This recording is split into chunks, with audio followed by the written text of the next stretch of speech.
Céline Figa was born on May 23, 1976, in the tranquil French town of Bissanon, located near the Swiss border. She was raised in a nurturing environment alongside her parents, two brothers, and a sister. Her father worked as a farmer, which meant that Céline and her siblings often spent their days outdoors assisting with the farm's operations.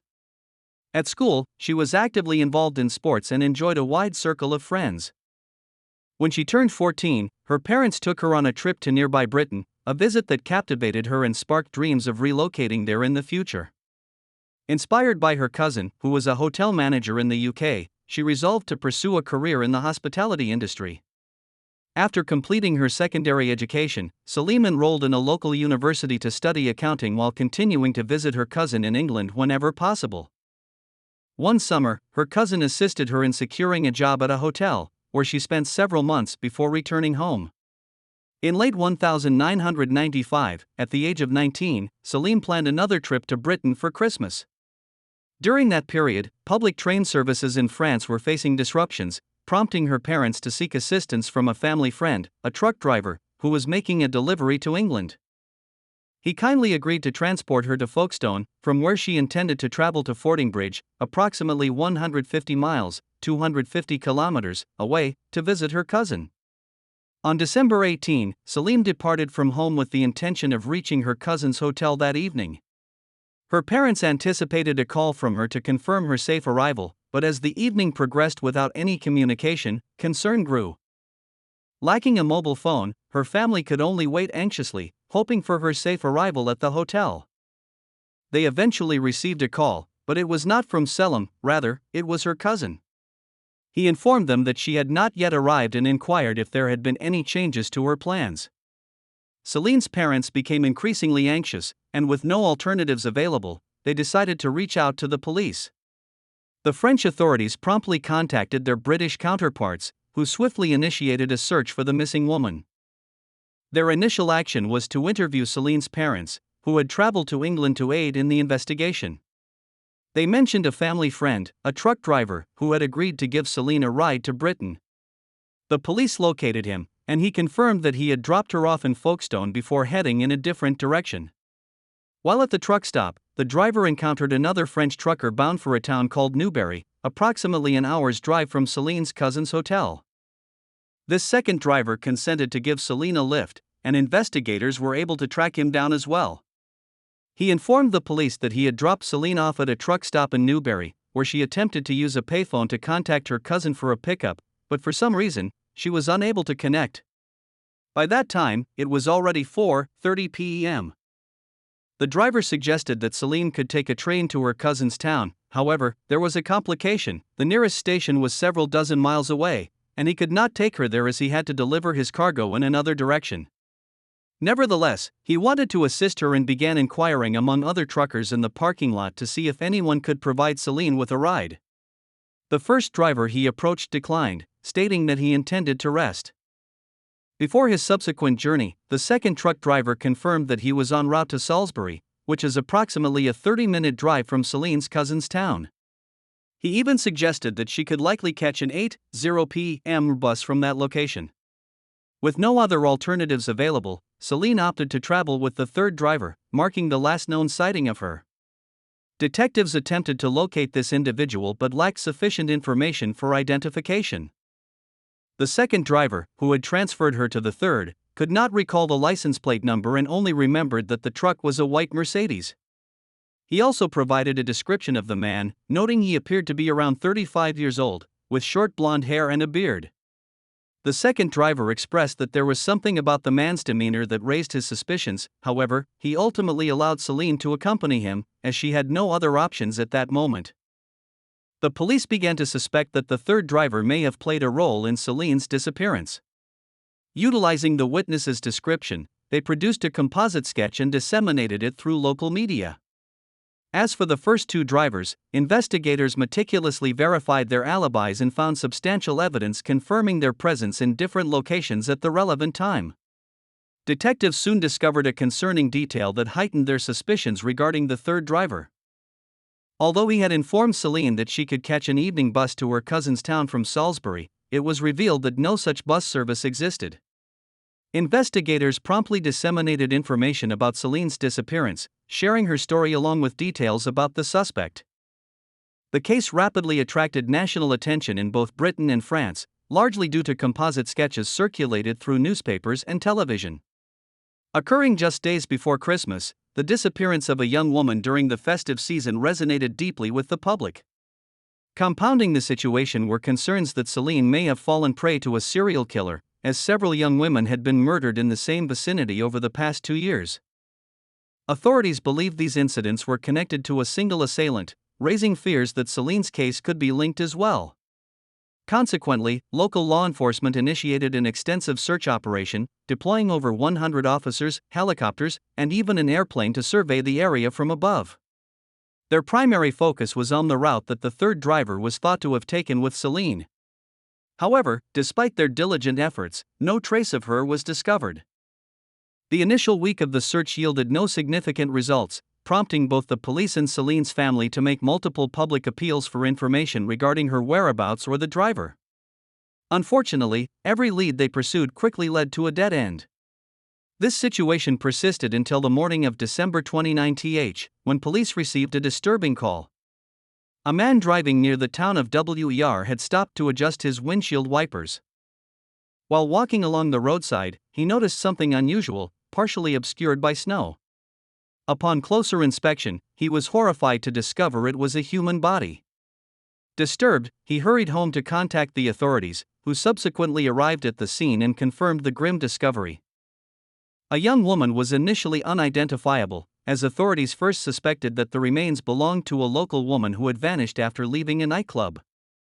However, this theory was soon dismissed. It was not until December 30th that police confirmed the identity of the body as belonging to Celine. Her cousin was brought in for identification, thus sparing her parents the painful responsibility of doing so. Investigators quickly observed a significant detail: the highway where Celine's body was discovered was nearly in the opposite direction of her intended route. This finding reinforced their suspicion that the truck driver who had offered her a ride was likely involved in her murder. All of Celine's clothing and personal items were missing, and no evidence of them was found near the location of her body. The autopsy revealed multiple bruises and abrasions indicative of severe trauma, as well as signs of strangulation. Medical examiners also noted evidence of sexual assault on Celine's body, but no biological material was available to identify the assailant. A particularly unsettling detail emerged when examiners concluded that Celine's body had likely been left by the roadside approximately 24 hours before its discovery, despite 11 days having elapsed since her disappearance. Detectives speculated that the perpetrator may have kept her alive for a significant portion of that time or even transported her body with him. The second driver who assisted Celine reported that the suspect's truck was fitted with an industrial freezer, suggesting that the killer could have preserved her body at low temperatures for several days. The police remained without substantial leads regarding the identity of the driver. However, discussions with Celine's parents uncovered a noteworthy detail: she had been transporting 2 bottles of champagne as Christmas gifts. These bottles, along with her other possessions, were never recovered, suggesting that the assailant may have taken them. This development provided investigators with a new avenue to pursue. The champagne in question was a distinctive French brand not available in Britain, rendering those 2 bottles entirely unique within the country. The police opted to leverage this information by disseminating details about the bottles to the media, accompanied by images of similar champagne. They hoped that the perpetrator might have shown the bottles to someone or shared them with acquaintances or family members. Unfortunately, this lead also proved fruitless. With no other leads available, investigators took an extraordinary measure. In early January of the following year, they launched the first mass DNA collection in British history, despite the absence of the perpetrator's DNA on the victim's body. The police concentrated their efforts on drivers of Mercedes trucks and comparable models. This initiative spanned over a month, during which detectives tested more than 5,000 drivers. While most willingly provided samples, some refused, leading investigators to place those individuals on a separate list for further examination, suspecting that one of them could be the assailant. Meanwhile, Celine's case garnered significant attention in both British and French media, resulting in thousands of tips and leads. However, none advanced the investigation. The investigation into the murder continued until mid-February, when a significant lead emerged. A man contacted the police after recognizing the suspect's sketch on the news, stating that it bore a striking resemblance to his co-worker, a 36-year-old truck driver named Stuart Little. He also noted that Stuart operated a Mercedes truck equipped with a refrigeration unit. This information prompted detectives to delve into Stuart's background. Their initial findings revealed an extensive criminal record, albeit consisting solely of nonviolent offenses.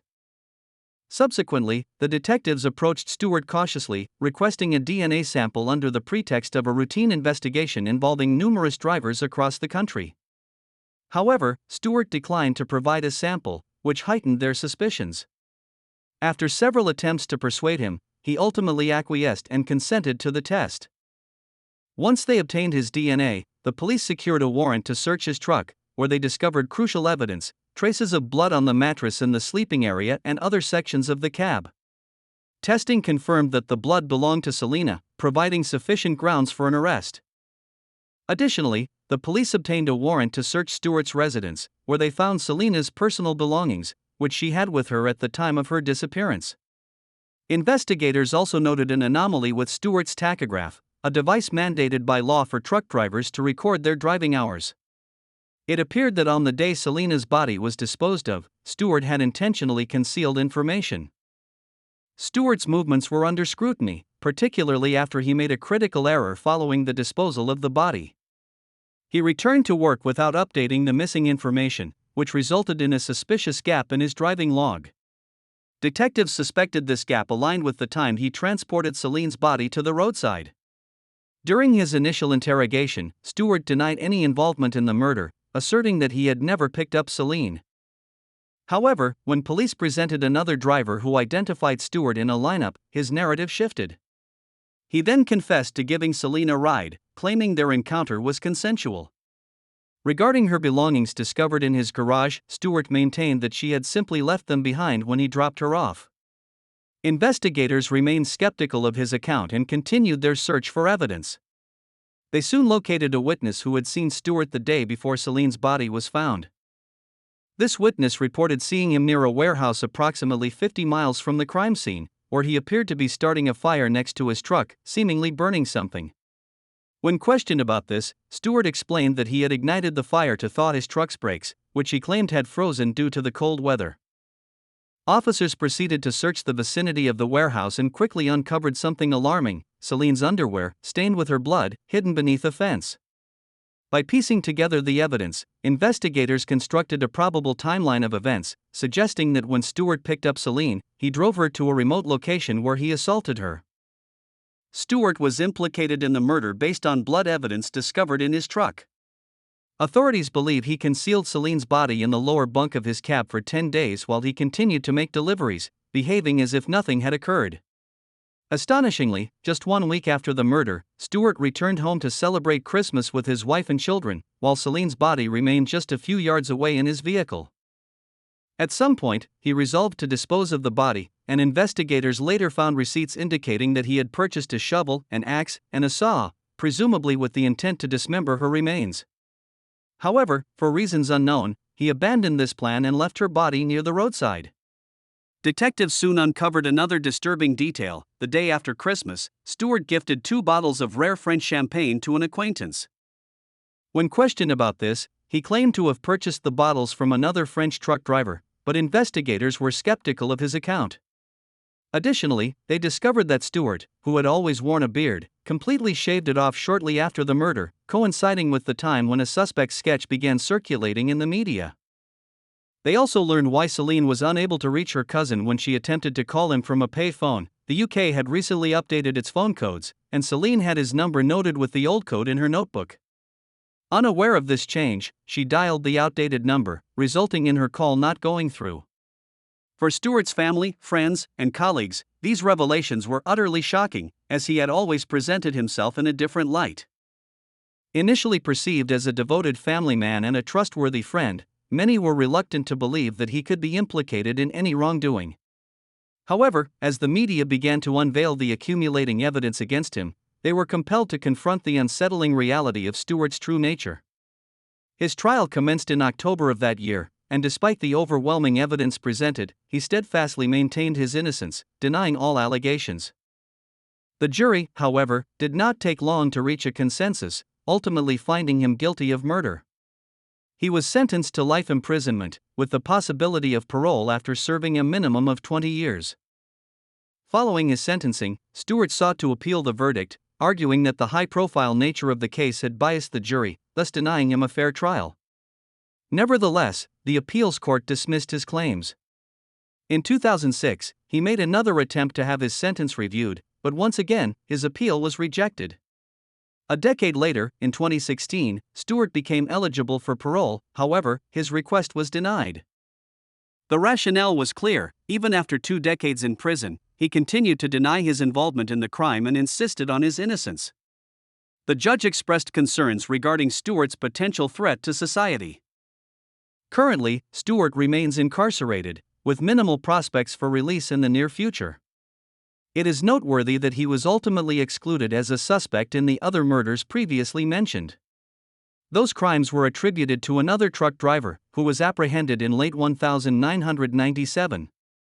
While prosecutors connected him to only 2 murders, they suspect he may be linked to several other unsolved cases.